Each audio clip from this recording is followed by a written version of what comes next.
Pues la fisioterapia en movimiento, ya sea con tus manos, en tus masajes, ya sea con el ejercicio, ya sea con una técnica que te induce algo eléctrico, algo sonoro, ¿no? O sea, así trabaja el fisio. En ABC Podcast, Abecedario del Bienestar, con Laura Pintos y Raquel Alcolea.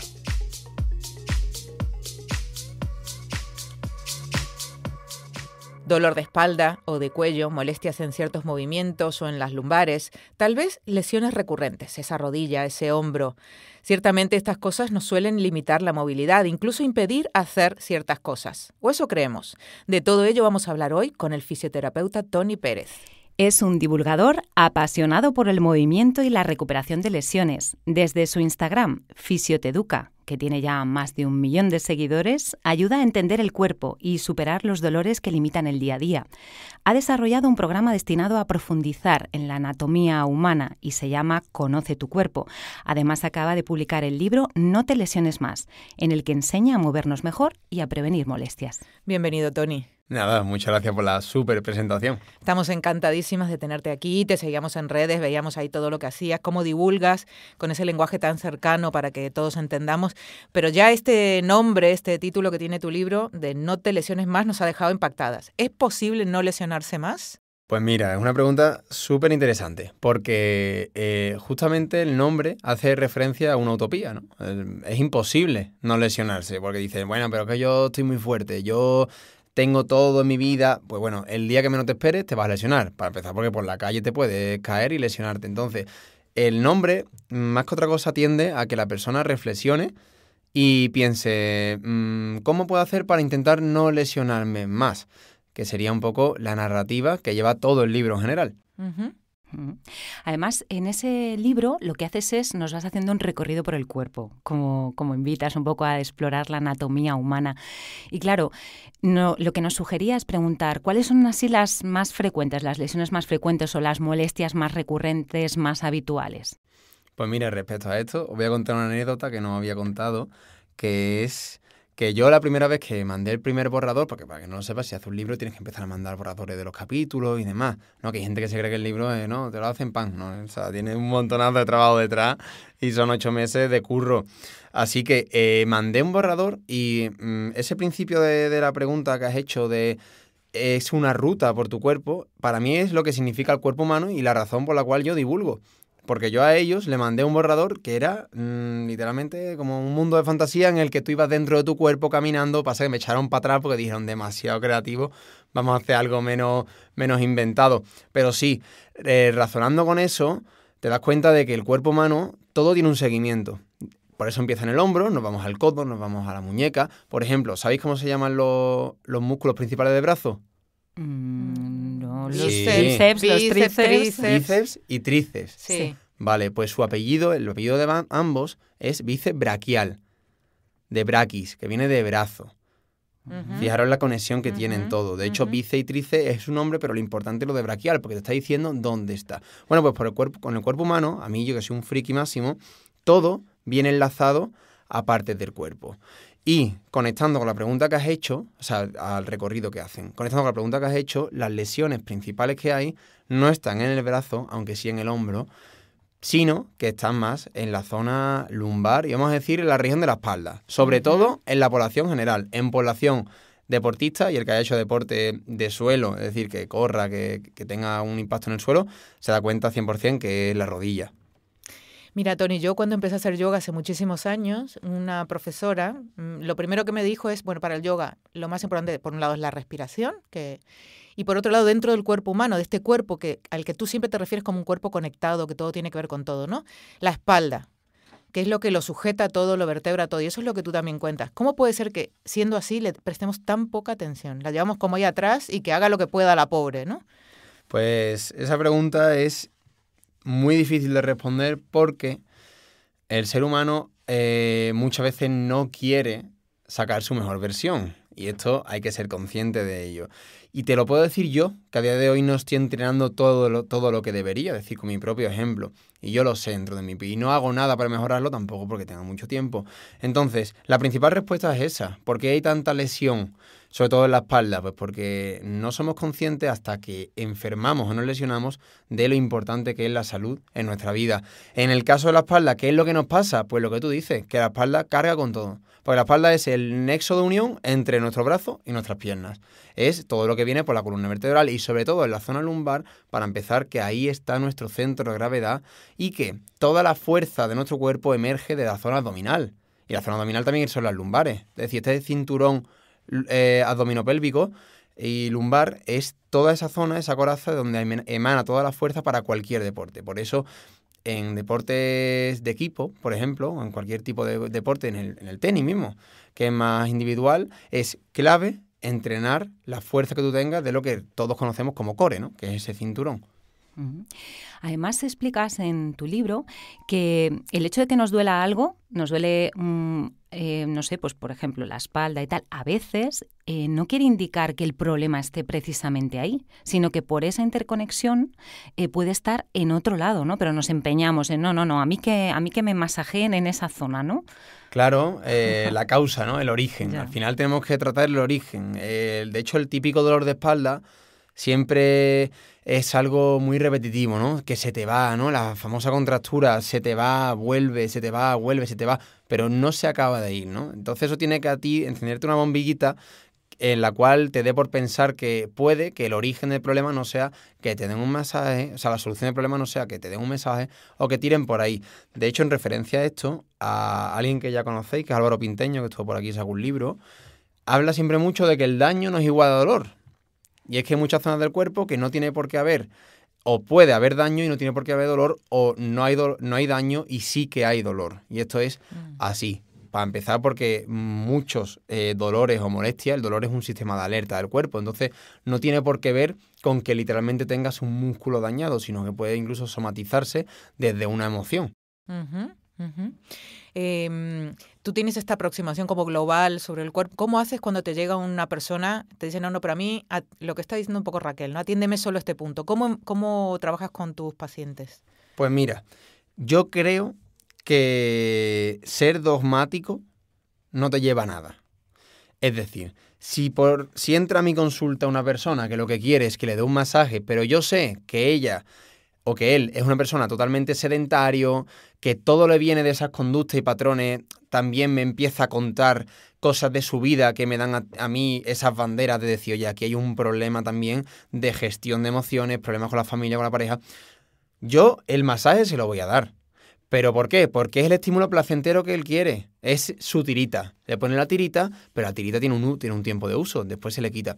Entonces yo le voy a dar masaje, pero voy a empezar a psicológicamente inducirle la importancia que va a tener el ir cambiando esos hábitos e incluso, y me ha pasado con muchos pacientes, en posteriores sesiones, a partir del masaje empiezas a darle movilidad, empiezas a ponerle de pie, empiezas a hacer ejercicio, empieza a ganar fuerza, empieza a verse más independiente y todo es una escalera para sobre todo salir del círculo vicioso en el que entra una persona cuando tiene un dolor y además no está acostumbrada a tener dolor ni a lidiar de una forma activa con la lesión. A veces culpamos al estrés todo el tiempo, ¿no? Pero claro, tú nos hablas de más cosas además del estrés, porque normalmente decimos, ay, es que estoy muy estresada, voy a que me dé un masajito, voy a que me... Claro, pero es un poco placebo, ¿no? Al final. Sí, es un ritual. Bueno, el contacto humano sensitivo, al final, ¿qué es lo más agradable que entre humanos se puede dar? Pues seguramente un abrazo, ¿no? Esto es porque el estímulo mecánico del roce con la piel, del contacto, te aporta seguridad.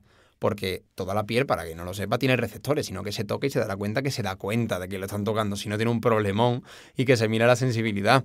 Entonces, eso te lleva a que sí tiene parte de placebo, pero sobre todo el placebo viene del ritual, ¿no? Para quien no lo sepa, placebo pues es creer que tienes un efecto positivo de algo que probablemente no lo tenga mucho, ¿no?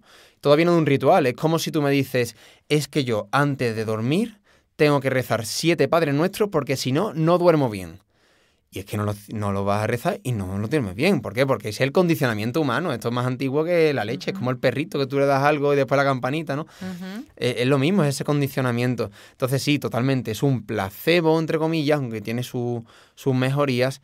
Pero, como he dicho antes, lo importante es inducirle a una práctica más independiente. que creo que es el futuro de toda persona. Es decir, intentar hacerle lo más independiente, que él sea consciente de que su lesión es su lesión, no la mía, y que yo no le voy a quitar nada, sino que le voy a dar herramientas para que él mejore.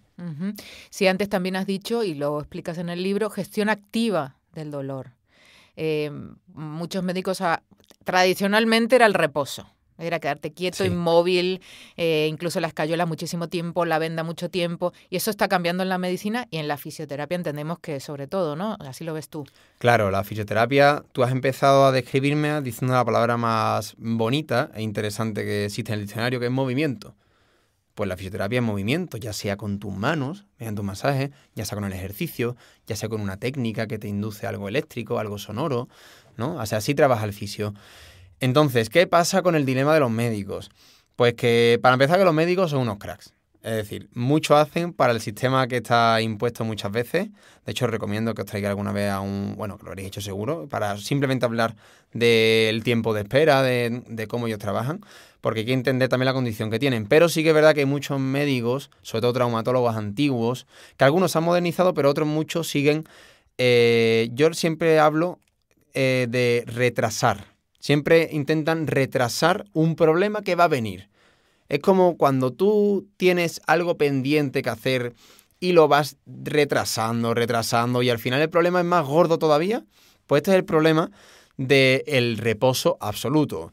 Para que lo sepa la gente, el reposo absoluto no debe de darse en el 99% de los casos. Hablamos de que lo único que descartaría fueron lesiones gravísimas, fracturas enormes... fracturas generales, perdón, o accidentes de tráfico, cosas en las que realmente el cuerpo haya tenido un daño severo estructural. Para un esguince de tobillo, ni se te ocurra que te escayolen, porque el problema de que te escayolen y de que tengas un reposo absoluto durante un tiempo, y este es el verdadero quid de la cuestión, es que tú vas a perder muchísimas capacidades más allá de la propia lesión. Y siempre se dice, y es totalmente acertado, que cuanto más preparado estés para lesionarte, antes te vas a recuperar. Esta frase es un poco surrealista, ¿no? Como, ¿cómo te vas a preparar una lesión? Pues porque tú vas a tener fuerza, vas a tener resistencia, vas a tener movilidad, vas a tener estabilidad. Cuanto más tengas, menos vas a perder. Entonces, más fácil vas a ser volver a ser independiente. Y este es el problema de las escayolas, que la escayola se pone en tu tobillo, lo dejas un mes ahí, para un esguince, que no es algo tan grave que comprometa la estructura del hueso, y de repente cuando tú te quitas la escayola, a nivel receptivo de lo que tu cuerpo está interpretando, tu cuerpo se puede creer que es un trozo de yeso y que no tiene movilidad. Y de hecho, si alguien se ha puesto una escayola y empieza a mover después el brazo, se da cuenta, o bueno, el brazo, lo que sea, se da cuenta que ha perdido muchísimo lo que se llama control motor, que es el control de movimiento, y fíjate lo importante que es. Has hablado antes del movimiento y claro, si lo expresamos en movimiento en el día a día, eso sería lo maravilloso, pero además hay mucha gente que tiene muchas dudas sobre ejercicio. ¿Qué tipo de ejercicio? Se habla mucho del ejercicio de fuerza, pero sería interesante saber qué nos cuida, qué nos protege, qué hace escudo. Bueno, al final hay que entender que cada persona disfruta de una manera, ¿no? Entonces, por ejemplo, a vosotras, ¿cuál es el deporte que más os gusta? Es que estás con dos frikis de... Nos encanta hacer ejercicio de fuerza, las dos. Diríais que lo principal es el ejercicio de fuerza, ¿no? Sí. ¿Y otro deporte que hagáis, aparte del entrenamiento? El zumbita, ¿no? Bailar también, bailar, claro. Sí, senderismo, zumba. Sí. Pues es verdad que hay un problema, que es que el deporte de fuerza en el gimnasio rudimentario hay muchísima gente a la cual, por lo que sea, no le gusta. O le aburre, o no se siente cómodo en ese sentido. Y diría que mayoritariamente las mujeres, ¿no? Que suelen ser más reacios también por experiencias pasadas, ¿no? Yo también me crié en esa sociedad de el hombre al fútbol, la mujer que no haga nada. Dices tú, tío, o sea, después ser más machista y más tonto, con todo el respeto. Pero al final te crea traumas a futuro con el deporte, cuando es algo súper positivo. Entonces, lo que tiene que interpretar la persona es que yo considero que todo deporte va a generarte fuerza. Y la fuerza la gente se cree que es levantar 40 kilos en el bíceps. No. Si tú, por ejemplo, te gusta el yoga, necesitas fuerza para aplicarla. Y ahí entras en un fenómeno nuevo, que es entrenar fuerza aplicada a un deporte. Y eso está mucho más guay. Por ejemplo, imagínate que tú eres atleta, que ahora está muy de moda, ¿no? Correr, al atletismo. Eres corredor en general. ¿Qué vas a hacer? Pues vas a entrenar fuerza algunos días, pero otros días vas a hacer un entrenamiento de fuerza adaptado a la explosividad de un entrenamiento de atletismo, o a ganar realmente resistencia en cuanto a la musculatura. Es decir, por ejemplo, te montas a la bici, te metes en una piscina, haces un entrenamiento cruzado, te metes en otro deporte para ganar resistencia. Y como te digo, ya te sales un poquito del gimnasio, pero aún así estás ganando capacidades. Por eso, yo siempre que me dice alguien que no le gusta hacer deporte, intento tener una pequeña conversación con esa persona en cuanto a, vale, pero algo te tiene que gustar, porque hay tantas oportunidades de hacer deporte, porque mucha gente dice, bueno, pues que el ballet no es deporte, que no es deporte, prueba tú el ballet, pero tú cómo es un deporte. O el yoga, ¿me ¿no? entendéis? También, sí. O sea, al final, Sí, o el, sí. bueno, ¿Qué? el yoga yo lo probé un mes. Yo temblaba. Yo salía y le decía a la profe que sepas que es la cosa más dura que he hecho en mi vida, ¿eh? Y he hecho carreras de obstáculos, todo gorda. Lo peor de todo, porque, claro, el yoga, cuando tú no tienes tanta movilidad, se convierte en que estás haciendo un isométrico, o sea, estás ahí aguantando el músculo lo que pueda en tensión, en estiramiento, y yo terminaba rojo, temblando fatal, ¿no? Tony, muchos tenemos trabajos muy sedentarios, pasamos muchas horas sentados y solemos tener problemas o de codo por el ratón, o de cervicales, o la espalda. ¿Cómo podemos compatibilizar esta vida de trabajo de oficina con esta prevención de lesiones que cuentas tú? Pues aquí sí que es verdad que creo que hay que ser un poquito estoico, es decir, hay que intentar reflexionar sobre que, bueno, tu trabajo, eso no depende de ti. Uh-huh. Al final no depende de ti que tengas que estar sentado tanto tiempo, pero sí que depende de ti que cada X tiempo te muevas. Eso a nivel empresarial está ahora mismo, vamos a decir, muy emergente, el dar incluso charlas, que hay fisios que se dedican a ello, acerca de la prevención, de la famosa promoción de la salud. ¿Cómo podemos hacer que esa persona que está tanto tiempo sentada no desarrolle por ello lesiones, o vamos a decirle una disminución de las capacidades como fuerza y demás? Pues tiras tanto tiempo, tu cuerpo no se mueve, está inactivo, pierde capacidad. Pues moviéndonos, es la solución, lo que se conoce como pausas activas. Es decir, trabajar como máximo cada hora un poco la movilidad.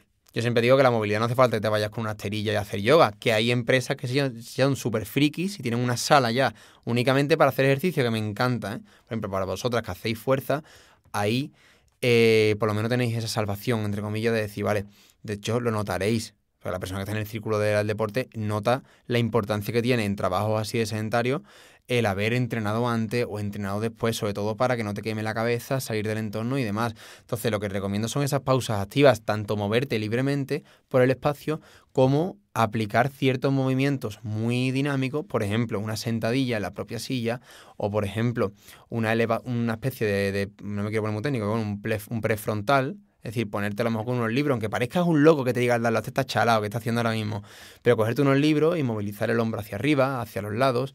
O sea, hacer una serie de gestos técnicos que realmente avisen a tu cuerpo de que está vivo. Porque el ¿Cada cuerpo cuánto necesita tiempo estímulo. tienes que avisarle más o menos a tu cuerpo? La recomendación son 45 minutos. O sea, habría que ponerse una alarma y en ese momento hacer Claro. alguna cosita. Y yo, para la persona que se esté pensando, pero voy a perder mucha efectividad en mi trabajo, yo considero que es justamente al revés. Vas a ganar efectividad. Sí, si tienes De hecho, más energía luego, claro. ¿no? De hecho, sale del círculo, o sea, el humano no somos el chat GPT que te va a mandar 100 millones de respuestas, ¿sabes? El humano llega un momento en el cual colapsa, y el momento hoy en día, con el frenetismo que tenemos en redes sociales y en el móvil, el momento no es como antes, que podías estar tú en una lectura durante 3 horas. No, el momento son 20 minutos y ya desconectas, ¿no? Y se lo digo, si no, vete a una biblioteca, vas a ver cuánta gente se va afuera, que se fuma, que se tomarse no sé qué, menos estudiar, lo que sea.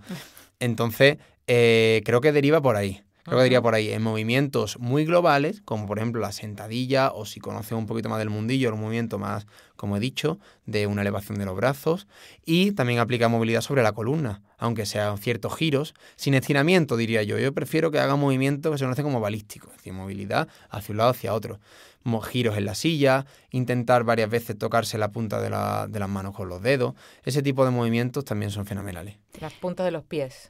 ¿Qué he dicho? Una locura, ¿no? No, bueno, para que la gente se haga una idea. Sí. Las puntas de los pies con las manos. Sí, he dicho de los dedos, ¿no? Sí, y Un levantarse poquito- de la silla y dar una vuelta también, no. Claro, sí. Dar una Sobre todo vuelta. por ese fenómeno de burnout Sí. que es tan famoso, que más allá de lo físico, se traduce a lo mental. Sin duda. Claro.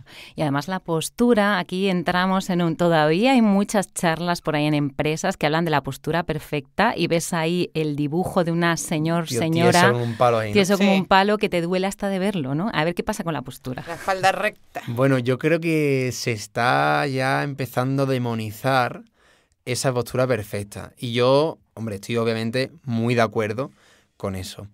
¿Por qué? Porque la postura perfecta no existe. Tú no puedes pedirle a una persona que se parezca a otra persona.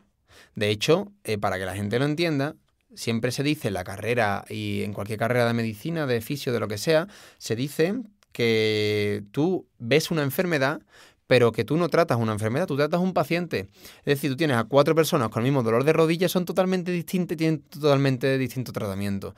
Entonces, por ahí hay que entender que la postura no tiene ningún tipo de sentido alterarla, porque es alterarla, para hacerla supuestamente perfecta. Así que yo siempre cierro este tema con una frase muy mítica, que es la mejor postura, la que menos dura, porque lo importante es no permanecer en el tiempo en la misma posición. Tú te vas moviendo, te vas de pie. De hecho, ese tipo de mesas que se suben y se bajan, aunque parezcan un postureo, realmente son muy interesantes porque adoptas otra postura.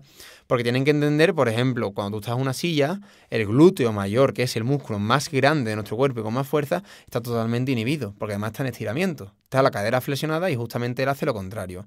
Entonces, ni estabiliza la cadera, ni la mete en extensión. Si tú estás de pie, ya solo por el hecho de estar de pie, tienes activado el glúteo. Por eso te digo que es muy interesante esos cambios de posición, aunque sea moverte de un cachete a otro en la silla, pero tener esa conciencia. En tu libro hay otras partes polémicas para mí. Una fue la parte de para nosotras, lo de las contracturas, ¿no? Que las contracturas no existen. Y ahí te quedas como, perdona. Esa frase me gustó escribirla. Perdona. ¿Cómo es? Bueno, no existe en el sentido literal.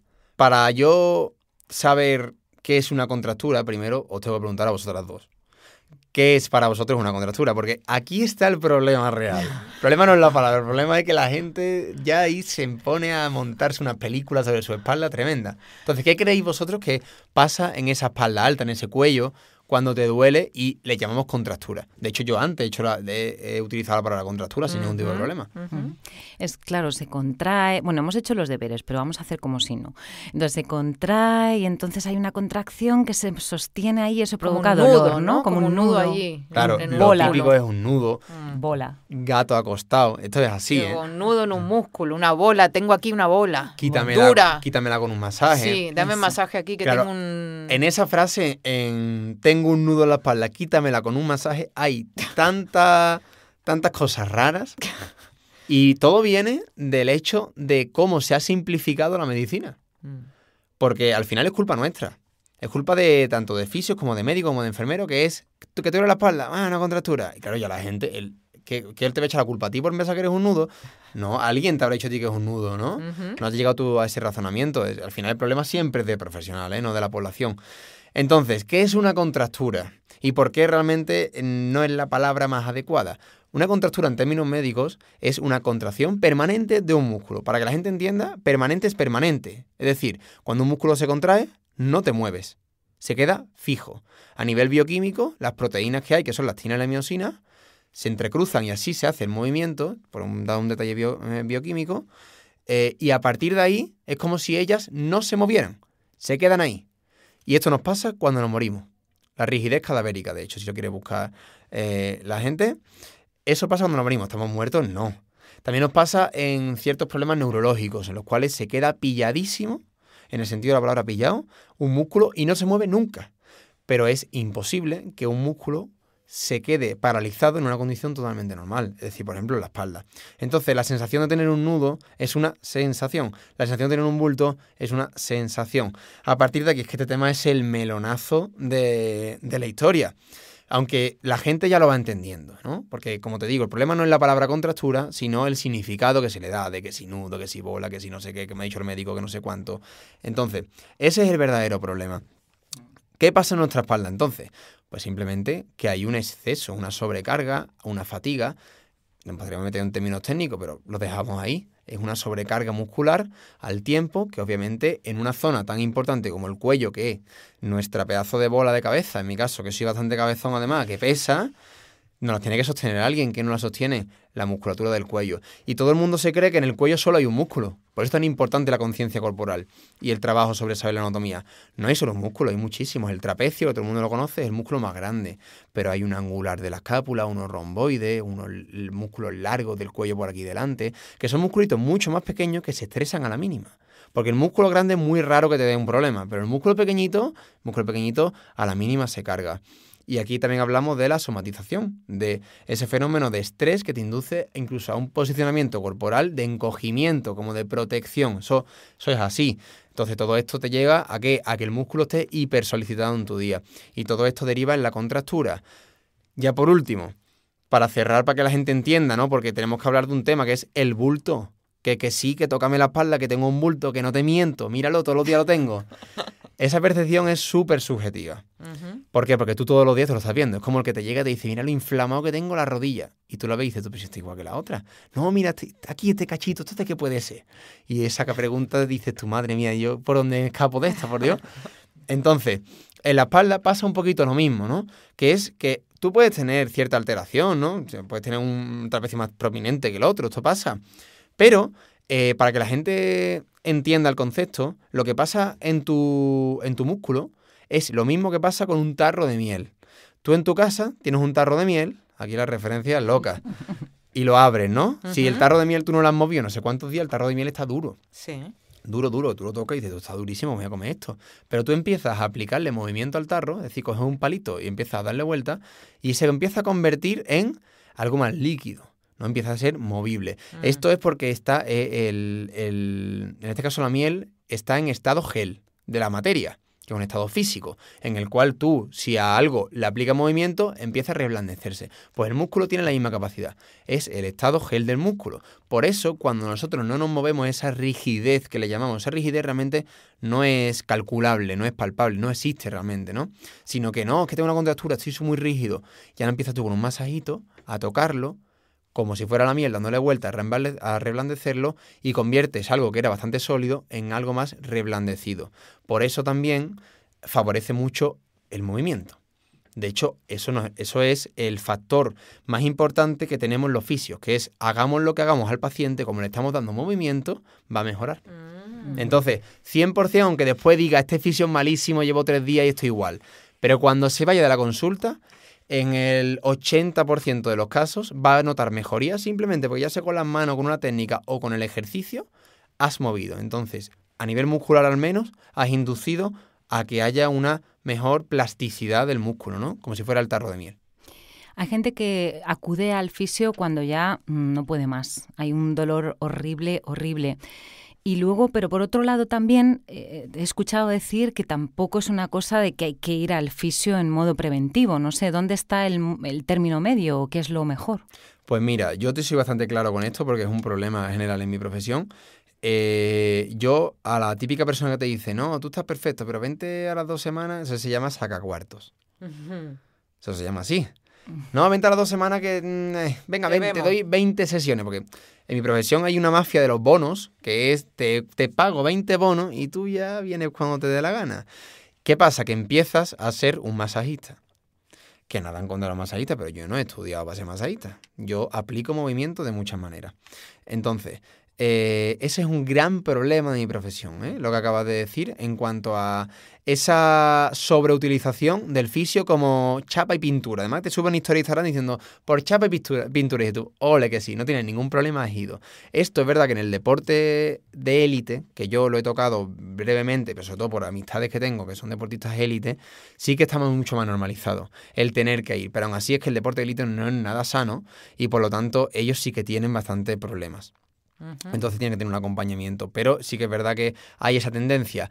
El otro lado que es más en el que estoy yo, también personalmente como persona que pasa un poquito de sus dolores, en casa de herrero cuchillo de palo, como se dice, hombre, tampoco es bueno, porque lo que hablábamos antes, cuanto antes te avise el cuerpo y tú seas capaz, exactamente, tú escuchas a tu cuerpo, antes te vas a recuperar porque menos capacidades vas a ir perdiendo, porque a medida que te lesiones, cada vez peor va a estar todo. Una de las cosas que distingue a Toni es esta manera de explicarlo clarito, ¿no? Que dice, pues sí, se entiende perfectamente, ¿no? Raquel, ¿has tomado algunas notas de sí, todas además estas cositas tenemos que nos ha... muchos aprendizajes, porque hartado. aparte de todo lo que nos ha contado en No te lesiones más, bueno, pues hemos comenzado hablando de que esto de que es posible no lesionarse más realmente es una utopía, y a lo que nos invitas es a que no nos lesionemos más veces, ¿no? Hemos hablado de las lesiones más frecuentes en la zona lumbar, espalda, rodilla, y también nos explicas que hay una base, y es que a veces no queremos ser nuestra mejor versión y que hasta que no enfermamos o nos lesionamos no nos atendemos. Hay que tratar el origen, nos explicas, y para ello también hay que atender, además del cuerpo, a las emociones, porque también explicas que el masaje puede crear esa escalera que nos haga salir del círculo vicioso, y también nos puede proporcionar seguridad, ese ritual que nos hace sentirnos mejor y que también funciona. La palabra movimiento ha estado presente en todo momento, y eso queremos que así se queden con ese mensaje, porque a veces lo que pasa con los médicos es que se retrasa, y ese reposo absoluto que dices, no, en el 99% de los casos no es necesario ese reposo absoluto, solo cuando hay daños severos estructurales, en esos casos tan excepcionales, ¿no? Así que ejercicio, lo importante es que te guste. Entrenar fuerza aplicada a un deporte sería la opción más interesante, y nos invitas siempre a movernos más en el trabajo, pausas activas en todo momento, ganas,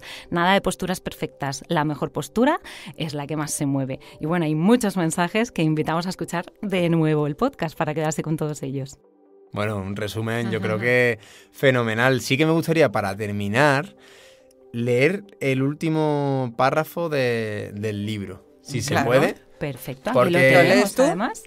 Léelo tú si quieres también. Léelo Bueno, tú, también no, léelo léelo tú. Léelo tú, que tenemos a la voz Venga, del va, lo autor, leo que yo. mejor. Tenemos al mejor. protagonista. Lo leo yo. Eso es. ¿Qué Porque le es? vas a poner el énfasis que quieres, Claro. seguramente, ¿no? Porque más que otra cosa lo hago porque este final alude mucho a que el camino empieza cuando tú terminas el libro, es decir, cuando tú terminas la lesión, que ahí es donde cobra el sentido el título de todo, ¿no? Está un poquito unido todo el libro.